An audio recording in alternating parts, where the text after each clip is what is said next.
ওইটা এটা হলো আমাদের ট্রে গোডাউন, ট্রে আর হলো বক্সের গোডাউন, ডিমের যে ট্রেগুলি থাকে এটার ভিতরে থাকে।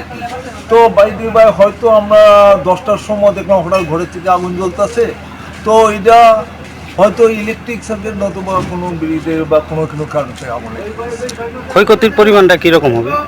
ও 10 থেকে 12 লাখ বা 10-12 লাখ টাকা। এই ফার্মটার নাম কি এটার?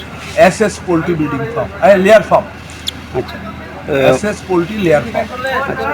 মানে এখন কি আগুন কি আয়ত্তে আইছে? হ্যাঁ, আগুন টোটালি আয়ত্তে হয়ে পড়ছে। ফায়ার ব্রিগেডের তারা খুব পরিশ্রম সহযোগিতা করছে, আমাদের ওয়ার্কাররা তো আছেই, এবং ফায়ার ব্রিগেডের তারাও খুব সহযোগিতা করছে।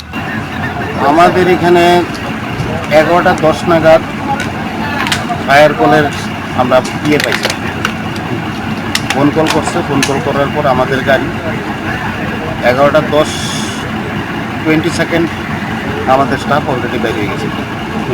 বাইরে রাস্তা অবস্থা বেশি ভালো না, যে কারণে এখানে আমাদের আসতে প্রায় 7 থেকে 8 মিনিট লাগছে। কারণ যে রাস্তা আমরা 3 থেকে 4 মিনিটে কভার করতে পারি, এই জায়গায় 7 থেকে 8 মিনিট লাগছে, শুধু একমাত্র রাস্তার কারণে। আসার পর দেখলাম এখানে যে একটা ইসে আছে, কি বলে, গোডাউন, যেখানে পিচবোর্ড এবং ডিম প্যাকিং করার যত সরঞ্জাম, পাশাপাশি কেমিক্যাল অনেক কিছুই আছে, সেখানে আগুন জ্বলছে। প্রথম আমাদের গাড়ি সিঙ্গেল ডেলিভারিতে কাজ করছে। কাজ করার পর দেখা যেতেছে যে আমাদের পক্ষে একা করতে সম্ভব নয়, এখানে প্রচুর জলের দরকার।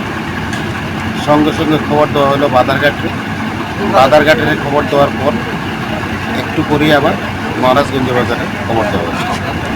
যথারীতি বাদারঘাট আসছে, তারপর মহারাজগঞ্জ বাজার আসছে। আসার পর এখনও কাজ চলছে।